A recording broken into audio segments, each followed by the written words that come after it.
Hello students, कैसे आप सभी। आज हम बात करेंगे डायपोल मूवमेंट के बारे में।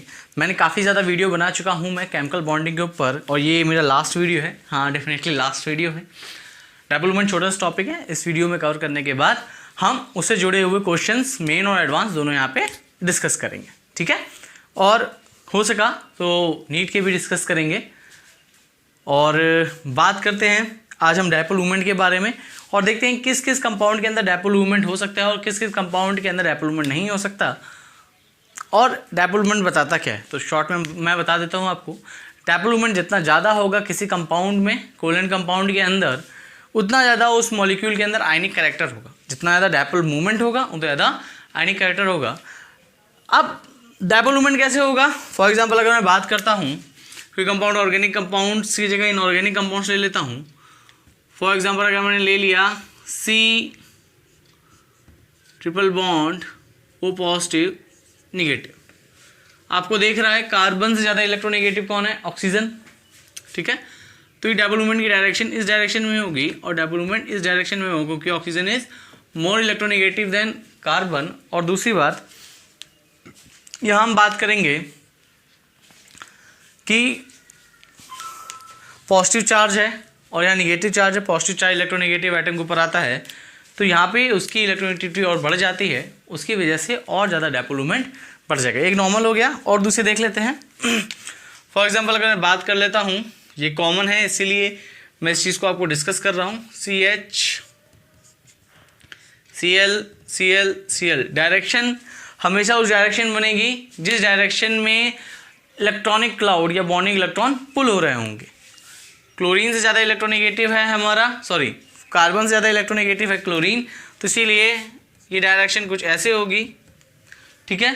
तो ये ऐसे होगा, ठीक है, ये ऐसे होगा, और इसकी डायरेक्शन जस्ट नीचे होगी। यानी इन तीनों के बीच में कहीं से आपका डायपोल मूवमेंट का रिजल्टेंट चल रहा होगा, नेट डायपोल मूवमेंट। ये हो गया अनसिमेट्रिकल। अगर मैं सिमेट्रिकल की बात कर लेता हूँ, अगर इलेक्ट्रोनेगेटिव डिफरेंस है तब भी उस कंपाउंड के अंदर जो नेट डायपोल मूवमेंट होगा वो 0 होगा। फॉर एग्जांपल अगर मैं बात कर लेता हूँ BF3 की, ठीक है, BF3 की अगर बात कर लेता हूँ तो यहाँ ये आपको स्ट्रक्चर ऑलरेडी मैं बता चुका हूँ कैसे होते हैं। स्ट्रक्चर्स के बारे में हमने बहुत अच्छे से वेस्पर थ्योरी के अंदर पढ़ रखा है, ठीक है। उसके बाद ये आपको पता है, ज़्यादा खींचेगा तो डायपोल मूवमेंट डायरेक्शन यहाँ पे, इधर खींचेगा डायपोल मूवमेंट डायरेक्शन यहाँ पे, इधर खींचेगा डायपोल मूवमेंट डायरेक्शन यहाँ पे, और तो इन दोनों के बीच का रिजल्टेंट कहाँ हो गया? जस्ट इसके पीछे। यानी ये डायरेक्शन और ये डायरेक्शन इक्वल हो गई, तो इस कंपाउंड को जो डायपोल मूवमेंट होगा इक्वल टू 0 होगा, और इस कंपाउंड का dipole movement does not equal to 0 होगा, जैसा कि इसके अंदर आप देख सकते हैं, ठीक है। तो डायपोल मूवमेंट रिजल्टेंट होता है दो चीज़ों का, ठीक है। किस किस का? Q मतलब चार्ज, D मतलब डिस्टेंस। यानी दो चार्जों के बीच में अगर डिस्टेंस और चार्ज ज़्यादा है, यानी चार्ज डिफरेंस ज़्यादा है, तो उसका डायपोल मूवमेंट रिजल्टेंट क्या होगा? ज़्यादा होगा। D भी देखना है और Q भी देखना है, तो ये सब चीज़ें आपको पता होनी चाहिए। अब बात कर लेते हैं इसमें एक और पॉइंट की, कि सिमेट्रिकल और अनसिमेट्रिकल। अगर सिमेट्रिकल कंपाउंड होगा तो इलेक्ट्रोनेगेटिव डिफरेंस होने के बाद भी आपका compound dipole movement, net dipole movement 0 show करेगा। जैसे इसमें देख लीजिए क्या हुआ, F फ्लोरीन खींच रहा था, यहाँ भी फ्लोरीन खींच रहा था, यहाँ भी फ्लोरीन खींच रहा था, लेकिन दोनों के बीच में रिजल्टेंट कहाँ आया? बीच में, और ये इधर खींच रहा था, तो इसका नेट डायपोल मूवमेंट कितना हो गया? 0। तो सिमेट्रिकल कंपाउंड्स में अगर आप देखेंगे तो नेट डायपोल मूवमेंट 0 होगा। फॉर एग्जाम्पल मैं दूसरा कंपाउंड ले लेता हूँ, मान लीजिए मैं कोई दूसरा कंपाउंड ले लेता हूँ, और उस कंपाउंड के बारे में हम चीज़ें पढ़ते हैं, उस कंपाउंड्स के बारे में हम चीज़ें पढ़ते हैं, ठीक है। तो डायपोल मूवमेंट मैंने स्टार्टिंग भी से ही कर दी, ठीक है, क्योंकि बहुत सी चीज़ें आपको बता दिया मैंने। तो फिलहाल स्टार्ट कर देते हैं टॉपिक डायपोल मूवमेंट।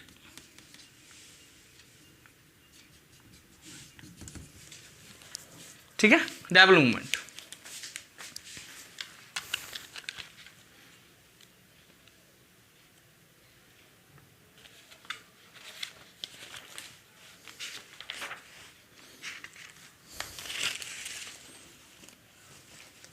टॉपिक के नाम देखना ज़रूरी है कि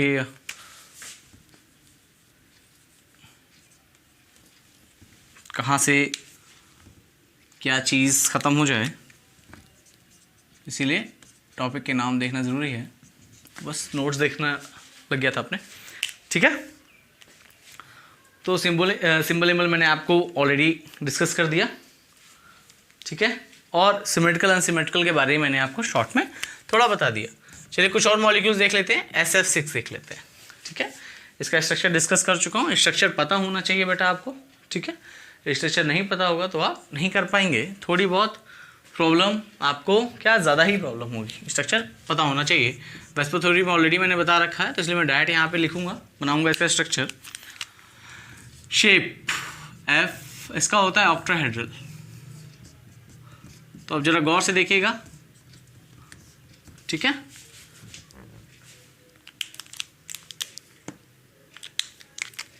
फ्लोरीन, ये नीचे की तरफ डायरेक्शन, ठीक है, और ये ऊपर की तरफ डायरेक्शन।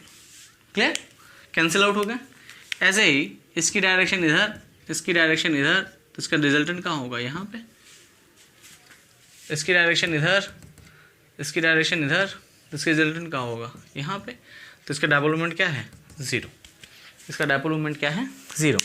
यानी सिमेट्रिकल कंपाउंड्स में अगर दो एलिमेंट के बीच में इलेक्ट्रोनेगेटिव डिफरेंस ज़्यादा भी है, लेकिन अगर सिमेट्रिकल है उसका शेप, तो उस कंपाउंड के जो डायपोल मोमेंट होगा वो नेट कितना हो जाएगा, 0, ठीक है। मैं कुछ और एग्जांपल लेता हूँ, लेकिन उसमें सिमेट्रिकल अनसिमेट्रिकल चीज़ें मैं थोड़ी बहुत डिस्कस कर देता हूँ ताकि आपको चीज़ें क्लियर हो। यानी मान लीजिए मैं एक एग्जांपल ले लेता हूँ। मान लीजिए कोई कंपाउंड मैंने ले लिया AB5, ठीक है। AB5 मतलब पाँचों के पाँचों कितने हैं, 5 बॉन्ड पेयर्स हैं, और सब ये भी जो आपका जो बी मैंने लिया है ये आपका मोनोवैलेंट एटम है, मतलब एक बॉन्ड बनाता है सेंट्रल एटम, जो सेंट्रल एटम मेरा ए है। तो इस केस के अंदर अगर मैं दो स्ट्रक्चर बनाना चाहूँ तो दो बना सकता हूँ।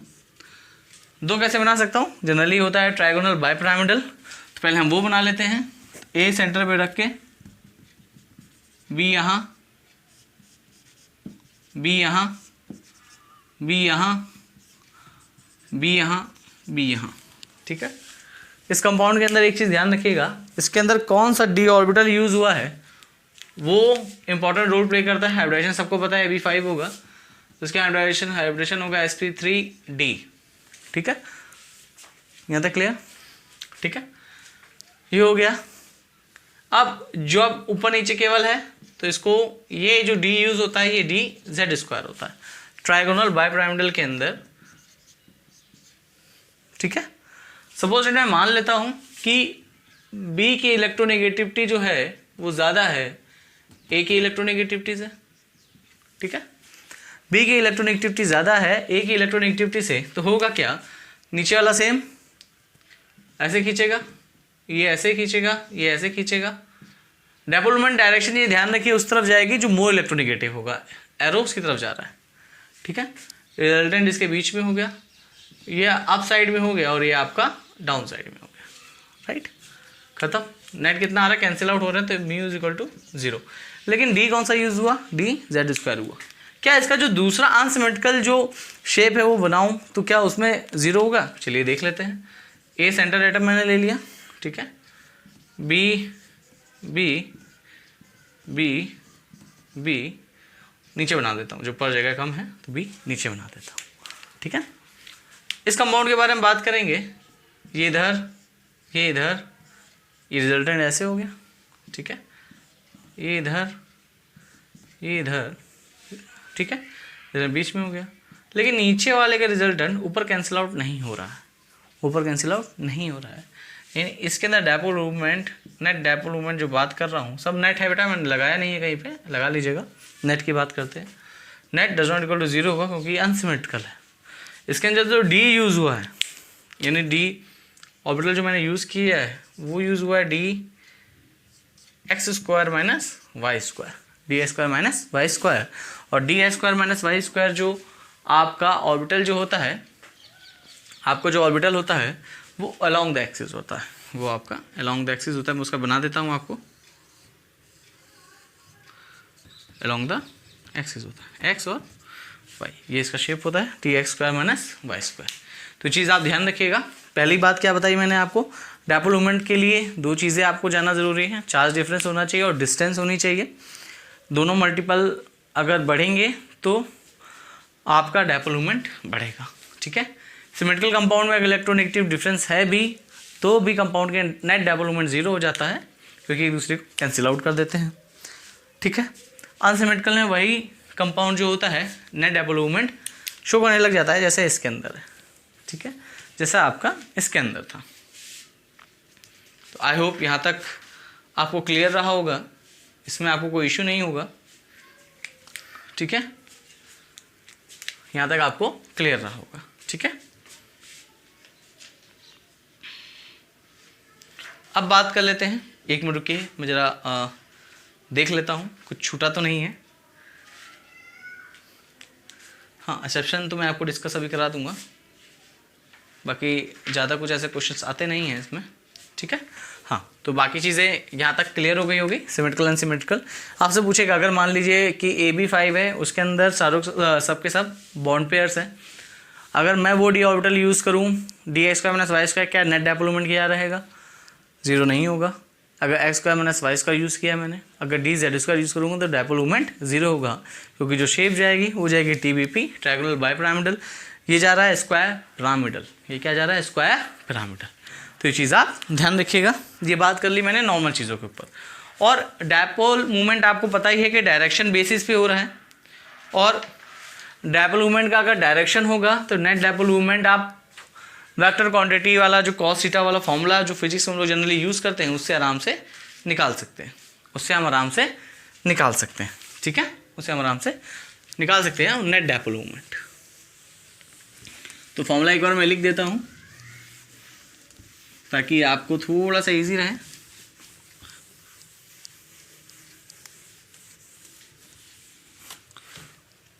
डिफ़िकल्ट कोई चीज़ नहीं होती बेटा, अगर आपको चीज़ें आती हैं तो। डिफ़िकल्ट जब होगी जब आपको चीज़ें नहीं आएगी। तो ये चीज़ आप ध्यान रखिएगा, पढ़ते रहिए, सीखते रहिए और बताते रहिए क्या सीखना चाहते हैं आप, ठीक है। आगे म्यू नेट निकालने के लिए formula is equal to under root μ1 square plus μ2 square plus μ1 μ2 cos theta. μ1 μ2 cos theta net कैसे निकालना है? मान लीजिए ये μ1 है, ये μ2 है और एंगल ये थीटा बना रहा है, एंगल ये आपका थीटा बना रहा है। तो ये चीज़ें यहाँ से आप निकाल सकते हैं। अच्छा 2 रह गया, ठीक है। μ1 square plus μ2 square plus μ1 μ2 cos theta, क्योंकि ये वेक्टर क्वांटिटी है, डायरेक्शन पर डिपेंड करती है। तो ये नॉर्मल चीज़ें मैंने आपको किसी शेप में बता दी। अब बात कर लेते हैं हम बेंजीन रिंग के बारे में। क्या benzene ring dipole moment show करेगी? बिल्कुल शो करेगी। किस किस जगह पे शो करेगी वो देख लेते हैं। इसमें लोग कंफ्यूज ज़्यादा होते हैं, उस चीज़ को दिखा देता हूँ मैं आपको। ये बेंजीन रिंग है, ठीक है, एक क्लोरीन ऊपर लिखा, एक क्लोरीन नीचे लिखा, सिंपल सी बात है। डायरेक्शन बना लीजिए, कार्बन ज़्यादा इलेक्ट्रोनेगेटिव, क्लोरीन डायरेक्शन नीचे, डायरेक्शन ऊपर। डायपोल मूवमेंट जो नेट होगा, नेट की बात हो रही है, मैं कहीं भूल भी जाऊँ तो आप मान लीजिएगा नेट की बात कर रहा हूँ मैं हर जगह। Net dipole movement zero. यही अगर मैं CL यहाँ लगा दूँ, CL यहाँ लगा दूँ तो ये कुछ एंगल बनाएगा, कुछ कहाँ से, यहाँ से, ठीक है, ये कुछ यहाँ से एंगल बनाएगा। एंगल बनाने के साथ साथ क्या होगा, ये μ1 हो जाएगा, μ2 हो जाएगा। तो इसका जो नेट डायपोल मूवमेंट होगा does not equal to zero हो जाएगा, ठीक है। इसके बाद तीसरा मैं बना देता हूँ आपके लिए, mu net does not equal to zero, इसका भी होगा। Mu net does not equal to zero, इसका भी होगा। ये 120 डिग्री के अराउंड एंगल बनेगा, क्योंकि अपोजिट वाला जस्ट 180 डिग्री होगा। कॉस थीटा की वैल्यू आप निकाल लीजिएगा, कॉस थीटा की वैल्यू, ठीक है। निकालने के बाद आप आराम से इस चीज़ को कर सकते हैं। इसके बारे में आपको थोड़ी बहुत इन्फॉर्मेशन देता हूँ कि कौन सी पोजीशन क्या कहलाती है। देखिए बेंजीन रिंग अगर केवल नॉर्मल ऐसे बनी हुई है, वैसे मैं बेंजीन रिंग का केवल एक ही स्ट्रक्चर बना रहा हूँ, इसका रियल स्ट्रक्चर मैंने नहीं बनाया है। इसका रियल स्ट्रक्चर जो बनता है वो कुछ ये बनता है, इसका रियल स्ट्रक्चर ऐसे बनता है, ठीक है।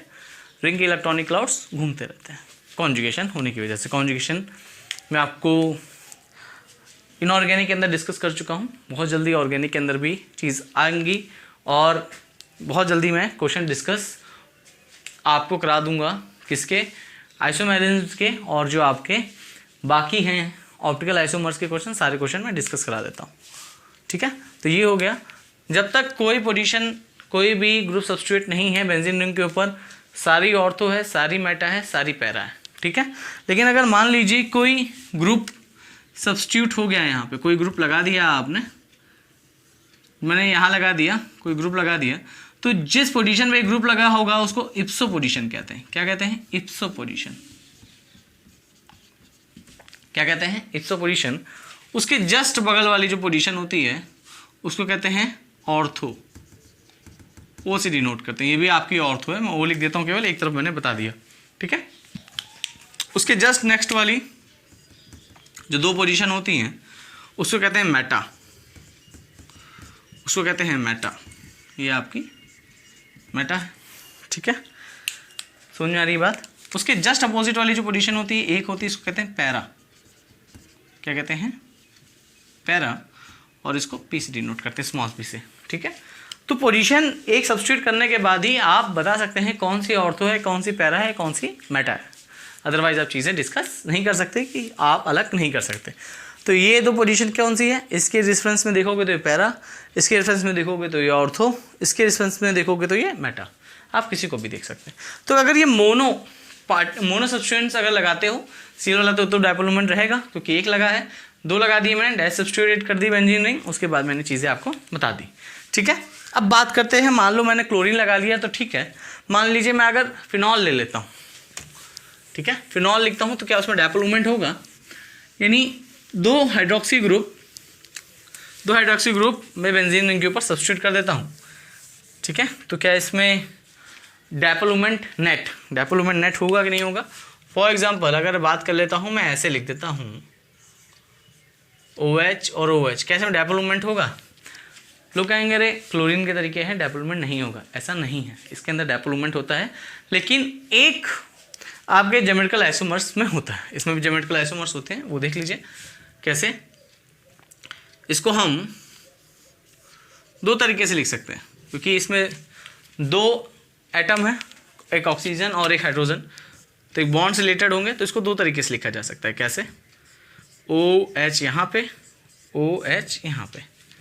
ठीक है, OH यहाँ पे, OH यहाँ पे, और यहाँ पे अगर बात करेंगे तो इस चीज़ को हम ऐसे लिख सकते हैं, OH यहाँ पे और O और H यहाँ पे। ठीक है, ये चीज़ ऐसे हो सकती है। इसकी बात करेंगे, इधर डायरेक्शन होगी, इलेक्ट्रोनेगेटिव ज़्यादा है, ये बात करेंगे ज़्यादा है, तो ये दूसरा एरो एक दूसरे के सामने कट कर रहे हैं, तो इसका जो ट्रांस वाला, इसको ट्रांस कहते हैं, ट्रांस है ये। ट्रांस वाले का अगर न्यू नेट निकालेंगे डायपोल मोमेंट तो ये 0 हो जाएगा।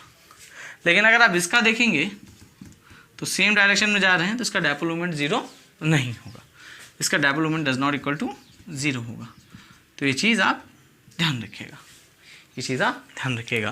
तो ये चीज़ें मैंने बेंजीन रिंग के अंदर भी आपको बता दी। अगर केवल एक ग्रुप लगा हुआ है, जो आपने ग्रुप लगाया है उसमें केवल एक ही एटम है, तो बस पोजीशन देख के आप बता सकते हैं बेंजीन रिंग के अंदर होगा कि नहीं होगा।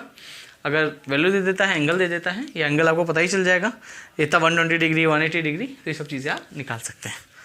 ठीक है, तो ये अगर दो एटम हो तो आपको सिस और ट्रांस में अलग अलग देखना पड़ेगा। अब बात कर लेते हैं, बेंजीन रिंग भी हमारी हो गई, बेंजीन रिंग का थोड़ा सा मैंने यहीं डिस्कस कर दिया, ये दो जगह हो गए।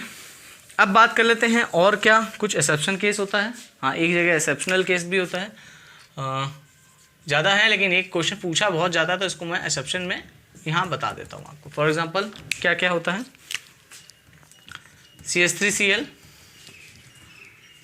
CH3F, CH3Br और CH3I। इसको पहले मैं एक को बना देता हूँ। ठीक है, एक को बना देता हूँ, H की जगह मैं इसमें कोई एक ग्रुप लगा देता हूँ। मान लीजिए मैंने हेलोजन मान लिया, इसको X से डिनोट कर दिया, कोई भी हेलोजन लगा दिया मैंने। ठीक है, तो डायपोल मोमेंट डायरेक्शन के बताने के लिए है कि डायरेक्शन कैसे होगी, वो सब चीज़ें देख लेते हैं। इसमें बात करेंगे तो आपको पता है हाइड्रोजन से ज़्यादा इलेक्ट्रोनेगेटिव कार्बन, तो ये डायरेक्शन इसकी तरफ, ये डायरेक्शन इसकी तरफ, इसकी तरफ रहेगी, ये डायरेक्शन खींचेगा तो ये डायपोल थोड़ा सा बड़ा हो जाएगा। क्यों? क्योंकि नेट की डायरेक्शन ऐसे रहेगी, ये नेट डायरेक्शन बता रहा है। ठीक है, अब बात करते हैं कि 3 तो एटम इसको दे रहा है और 1 इंक्रीज कर रहा है। ठीक है, तो इसके साथ साथ ज़्यादा डायपोल मोमेंट डिफरेंस ज़्यादा हो जाएगा, क्योंकि कार्बन इलेक्ट्रॉन डिफिशिएंट हो रहा है तो हाइड्रोजन हाइड्रोजन हाइड्रोजन तीनों इलेक्ट्रॉन डेंसिटी कार्बन को प्रोवाइड कर रहे हैं, जिसकी वजह से ये थोड़ा और बॉन्ड स्ट्रेंथ हो रही है, यानी एलोंगेशन हो रही है इन द बॉन्ड, यानी बॉन्ड काफ़ी ज़्यादा एलोंगेट हो रहा है, स्ट्रेच हो रहा है। ठीक है, अब ऐसे देखने बात करें तो हाइड्रोजन एक्स जो है फ्लोरीन में देखा जाए तो काफ़ी ज़्यादा होना चाहिए, बॉन्ड एलोंगेट ज़्यादा होना चाहिए। ठीक है, लेकिन होता क्या है बेटा, इस केस के अंदर जो इसकी लेंथ है, भले ही तुम्हारा जो इसका क्यू चार्ज है, यानी ए बी सी और डी, अगर चार्ज की बात करूं सी और एफ में और सी और एफ की, तो चार्ज डेफिनेटली सी और एफ का ज़्यादा होता है, लेकिन डिस्टेंस यानी डिस्टेंस जो एलोंगेट हुई वो सी और एफ क्लोरीन की, सी कार्बन और क्लोरीन की ज़्यादा हो जाती है कार्बन और फ्लोरीन से। तो आपको पता है जो डायपोल मोमेंट होता है वो प्रोडक्ट होता है किसका, क्यू इंटू डी का, और डी अगर ज़्यादा हो गया तो वैल्यू किसकी ज़्यादा हो जाएगी, तो ओवरऑल जो वैल्यू होती है क्यू इंटू डी की वो ज़्यादा हो जाती है किसकी, CH3Cl की। इस वजह से अगर डायपोल मोमेंट आपसे पूछा जाए इस केस के अंदर तो डायपोल मोमेंट कुछ ऐसे होता है। तो ये चीज़ आप ध्यान रखिएगा, ये एक्सेप्शनल केस है, इसके बारे में मैंने आपको थोड़ा सा डिस्कस करा दिया। ठीक है, एक और बार मैं देख लेता हूँ क्या कुछ और कंपाउंड्स मुझे देखना चाहिए और बताना चाहिए या नहीं। ठीक है, कुछ ऐसे कंपाउंड ले लेते हैं जो सेम तरीके के होते हैं, उसको भी देख लेते हैं। रिजल्टेंट की बात होती है तो मान लीजिए आपका नाइट्रोजन का लोन पेयर H H और H है, और N नाइट्रोजन का फ्लोरीन फ्लोरीन और फ्लोरीन। ठीक है, ये चीज़ आप देख रहे होंगे, ये भी आप कर लेंगे। डायरेक्शन ऐसे होगी, नाइट्रोजन मोर इलेक्ट्रोनिगेटिव है, ये ऐसे जाएगा तो रिजल्टेंट यहाँ पे आएगा। क्लियर, लेकिन इसमें नाइट्रोजन ज़्यादा इलेक्ट्रोनिगेटिव फ्लोरीन है तो डायरेक्शन अपोजिट हो जाएगी, डायरेक्शन अपोजिट हो जाएगी, रिजल्टेंट इसके बीच में जाएगा। ठीक है, रिजल्टेंट इसके बीच में जाएगा, तो ये चीज़ आप ध्यान रखिएगा, तो ये चीज़ आप ध्यान रखिएगा। और पूछा जा सकता है आपसे कि डायपोल मोमेंट जो होगा वो इसका ज़्यादा होगा या इसका ज़्यादा होगा। ये एक इसका भी होगा, इसका खींचने वाला है, ये भी तरफ भी खींचेगा, लोन पेयर है भाई। ठीक है, ठीक है, तो ये चीज़ ध्यान रखिएगा आप कि इस केस के अंदर अगर मैं बात करूं तो डायपोल मोमेंट की डायरेक्शन वगैरह, और पूछा जाए किसका डायपोल मोमेंट ज़्यादा होगा, तो डायपोल मोमेंट ध्यान रखिए कि NF3 का डायपोल मोमेंट ज़्यादा होगा NH3 से। क्यों? क्योंकि इसमें इलेक्ट्रोनेगेटिव डिफरेंस जो देखिए थोड़ा सा कम होगा, नाइट्रोजन में इलेक्ट्रोनेगेटिव है, फ्लोरीन में इलेक्ट्रोनेगेटिव है, लेकिन इन केस के अंदर इलेक्ट्रोनेगेटिव डिफरेंस थोड़ा ज़्यादा है। इस वजह से हम बात करेंगे तब इस केस के अंदर जो आपका डिफरेंस आएगा वो ज़्यादा आएगा, इसलिए डायपोल मोमेंट NH3 में ज़्यादा होता है NF3 के कंपैरिजन में। तो आई होप यहाँ तक मैंने सारा कवर कर दिया। ठीक है, एक दो ग्रुप और देख लेते हैं ज्योमेट्रिकल आइसोमेरिज्म्स के अंदर, वो चीज़ें मैं और आपको डिस्कस करा देता हूँ यहाँ पे।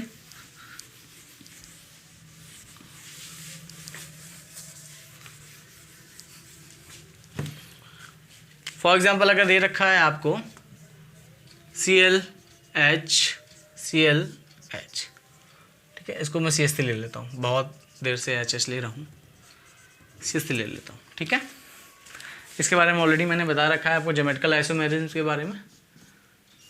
ठीक है, तो इस पर ज़्यादा CH3 हो गया और ये आपका CH3 हो गया। आई होप यहाँ तक क्लियर होगा आपको। तो इसके बारे में अगर हम बातचीत करेंगे तो इस केस के अंदर क्या होगा, क्लोरीन इधर खींच रहा है, डायपोल मोमेंट इधर, क्लोरीन इधर खींच रहा है, डायपोल मोमेंट इधर, अपोजिट डायरेक्शन है तो कैंसिल। ये इधर दे रहा है, ये भी इधर दे रहा है, ऊपर जो डायरेक्शन है ये भी कैंसिल हो जाएगा, और कैंसिल होने की वजह से इसका डायपोल मोमेंट क्या हो जाएगा, नेट डायपोल मोमेंट इसका 0, और जबकि इसमें नहीं होगा तो इसलिए dipole moment net does not equal to 0, dipole moment net does not equal to 0। तो यहाँ तक मैंने मोस्टली टॉपिक कवर कर लिया आपका डायपोल मोमेंट का, इससे ज़्यादा कुछ है नहीं डायपोल मोमेंट के अंदर, इतने में ही आपका आराम से काम चल जाएगा, थोड़ा मैंने ज़्यादा ही बता दिया होगा। ठीक है, and if you like my content please like and subscribe my channel. मिलते हैं नेक्स्ट वीडियो में।